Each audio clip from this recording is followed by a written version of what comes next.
because, look, I don't know anything about it. All I know is he said one bad thing. For all I know, everything else he's ever said is terrific. Okay, he's not like Anthony Weiner. He's not a repeat offender on this kind of thing.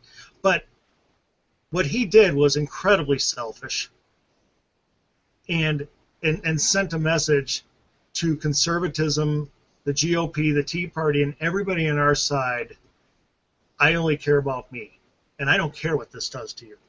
That was the problem, and that is the thing that rehabbing that has to be done behind the scenes after an election. And you know what? I might. I know this is going to be. This might sound a little weird and counterintuitive, but in a way, maybe we learned from the Aiken incident because we didn't have that this year. I mean, that's right. not something that we had. So maybe it was important to have our Aiken and Murdoch moments and learn from it because we did have interventions, campaign interventions. There was no Robert Irvine showing up to do a restaurant rebuild, but it was, they definitely happened. People were sent in to revitalize and fix campaigns. So. Well, there's no question. I mean, there's no question we learned from it, and in that way, he did a phenomenal service for us. But and we're here coordinating messaging, so we're learning that too. Yeah, but that's no thanks to him. Well, no, but we're getting better. I don't care about Todd Aiken. I'm tired of talking about him. I want him to just disappear. But we're learning and getting better about coordinating our messaging, and the idea of spreading Kurt Schlichter with the Grubering idea, spreading that idea far and wide, is kind of a cool one, and is us moving forward and learning from Aiken and Murdoch and all of the little name. Who was the toe tapping guy? Oh, I totally blocked that out. Yeah, that guy. Remember, there have been politicians of ours, low-level politicians, that we've allowed to become the story for too long, and we haven't seized the initiative when the story was ours. I mean, this Gruber thing is light years beyond anything that a weird congressperson, the witch girl, any light years beyond any damage that some weird congressperson saying some weird thing is. And I think we're learning how, and we have to capitalize on this Gruber thing, both to kill Obamacare, and we can use Grubering to kill some of the immigration stuff too, can't we? That concept? Right. I wanted Ryan to talk about his Obamacare experience here.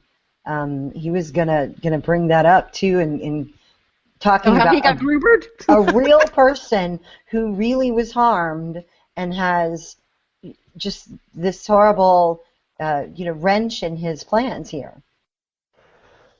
Okay, so about a month ago, I think I mentioned on the Refinery that I got my own notice in the mail that even though we liked our plan, we couldn't keep it. If we kept paying, we'd automatically be enrolled in a different, more expensive plan. If not, we can try to go on the exchanges and find. Today, I talked to my insurance agent who's helped me get insurance in the past, and she sent me a quote with 1, 2, 3, 4, 5, 6, 7, 8, 9, 10, looks like 15 different plans that we can choose from. Every one of them is more expensive than the plan we currently have. The cheapest one is $519 a month for our family of 4. The deductible is $11,000, which there's no way we can afford. The out-of-pocket maximum is $12,800. Co-insurance is 30%. Like, there's no way we can afford to pay $500 in medical bills per month, and then also another $11,000 for the deductible. Plans go from there up to $900 a month. So we liked our plan. It had worked for us. My son has needed it quite a bit. We like our doctors. We like our hospitals. And now we can't keep it. So we got Grubered, and that sucks. And I talked to my insurance agent. I said, this is too expensive. We can't afford this. My work has to provide a plan because we have over 50 or 100 employees it's going to cost the work a ton of money that we don't have right now to spend, which is a totally different thing. I mean, we'll figure out what to do, but that's going to hurt us a lot. And since what they offer for just me is less than 9% of my annual income, I think I don't qualify for any subsidies, is what they said. So I don't qualify for any subsidies, and I can't afford it, and we need it for my son's surgeries going forward, so I have no idea what we are going to do. I think the only option I'm really left with is what Alan Grayson claimed that the Republicans wanted to do. Just don't get sick, and if you do get sick, die quickly, because I can't afford to pay for the insurance anymore. Well, and what you said about the awful.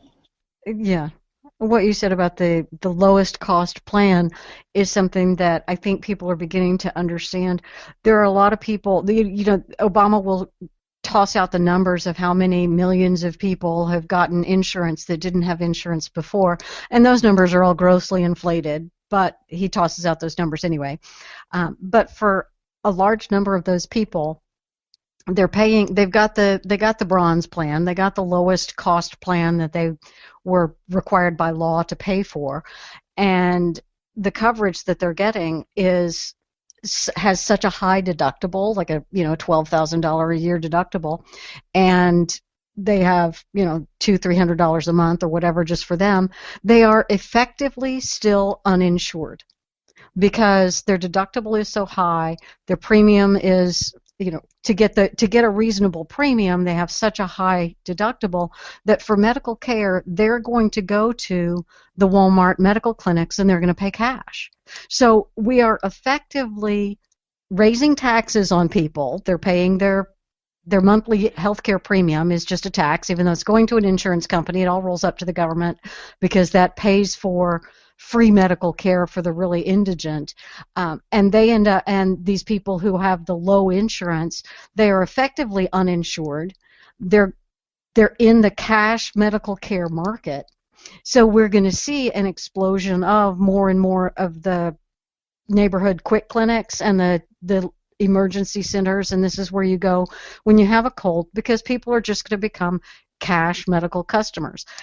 Long term, I think that's why and how we're going to end up with free market health care, even in spite of Obama, because a single-payer system was never, ever going to work in this nation. It was always going to end up defaulting to a free market health care system, and we're going to get there, I think, fairly quickly because Obamacare is so very, very bad. But in the meantime, we'll have people like Ryan's family who end up, you're going to pay monthly for health insurance that you actually never use. So you're paying for health insurance and paying cash for all your medical bills and praying, dear sweet Jesus, don't let me get sick. And essentially all that you're doing is paying to get into a doctor or a hospital that, will ask you for an insurance card before they'll treat you.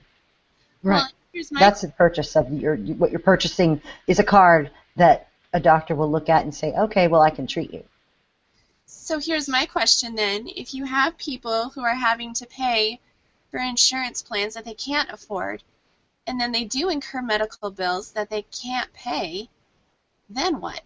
Especially if they are in Obamacare. Because if they're enrolled in Obamacare, then you've given the government all of your banking information. So if you've given them their banking information, it's just like the IRS garnishing your wages. How long before people's whole entire livelihoods are frozen?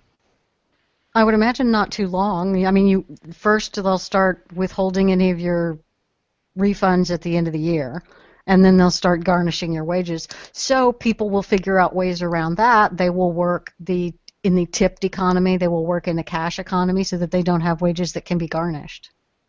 You can see not too far ahead, right, that this falls apart very fast. And another thing to think about, too, with all of that, in terms of people getting their wages garnished, if they don't participate in Obamacare, they can't be fined as long as they're not getting, they can't get the fines collected as long as they're not getting tax returns, tax refunds. So if you structure your your taxes so that you don't pay, or you pay just a little, or you don't get back very much, or you just pay a little bit, then they can't come after you and fine you because there's no way for them to achieve it because of the way they wrote the law. And then on top of that, you're pushing yourself into a cash-only sort of medical treatment arrangement anyway. I think you're right. I hadn't thought of that, Leslie, but I think you're right. That is a faster way to market a free market healthcare. Mm-hmm. Because the free market is always going to win. Because Walmart is going to figure out a way to have a health clinic in the front of every facility, because Walmart will figure out a cheaper way to provide high-quality health care. And they're already doing it. We see it here in Houston because we have the massive number of illegal immigrants who are outside of the system, and they're not paying for insurance from their employers because they choose not to, or because their employer doesn't provide it, or they own their own company and don't provide insurance for themselves and their workers. So they're going to all of these cash clinics. The number of clinics that have cropped up in Houston for cash customers, and you go into the clinic, they don't even ask if you have insurance. You just pay cash. And they have, guess what? They have fewer administrators. They can function a lot more efficiently because you have a doctor and a nurse and maybe one administrator, rather than a traditional or a new style health clinic that'll have one doctor, 5 insurance administrators, and a bookkeeper, 3 accountants, 1 person collecting debts, and so their overhead is a lot higher. They have to charge more to the insurance companies when they get reimbursed. These cash clinics can be much cheaper. We're going to have a return to lodge medicine like we had 100 years ago. It will ultimately be good because I have faith in the American people and our ingenuity. We will figure out ways around this crap hole of a government program. But for the next 3 or 4 years, I think for a lot of people like Ryan and like many of us here, it's going to suck, and it's going to suck bad. Well, Ryan, my heart just breaks for you. I mean, I do not have words to say how much my heart breaks for you. Politically, I can just say it is so sad. It is so sad that not just Ryan, but so many families like his cannot benefit from all the great ideas that conservatives have put forward that would have dropped costs immeasurably. From loser pays legislation, which by far and away would be the biggest one. Mm-hmm. Nothing would lower costs more than loser pays legislation, getting rid of the frivolous lawsuits. That drives up costs at every single level of production in medicine more than anything, and that kills families, financially. Buying across state lines, medical savings accounts and so forth. All these great ideas, it's our president dishonestly Grubered America, and especially families like Ryan. But it's also all the things they denied us that would have completely changed the scenario. Instead, Ryan's paying taxes to pay for the health care of people who don't want to work, honestly. I think Ryan has a message to close out this segment. We want to move on to immigration, but Ryan's got a closing message. Yeah, I just, thanks for that, Andy. That was nice. But I want to say also thank you to all the voters out there who thought that they knew what was good for me and my family better than I did. They thought that they could make a plan that would work, or they could lower costs or something like that. So to all of you who now I can't afford my insurance, or will have to take lesser coverage, or try to find help by paying cash, or whatever we have to do to take care of my son, thanks a lot for that. Thanks for not giving me the choice to do what I wanted to do and what was best for my family. I think that's the saddest segment we've ever had. So, do we talk immigration now? I think so, because we went from Grubering. No, I'm gonna. And when's the part on sprockets when I slash my wrists? That's terrible. That's terrible. And don't make me laugh. I've got a cold. It hurts.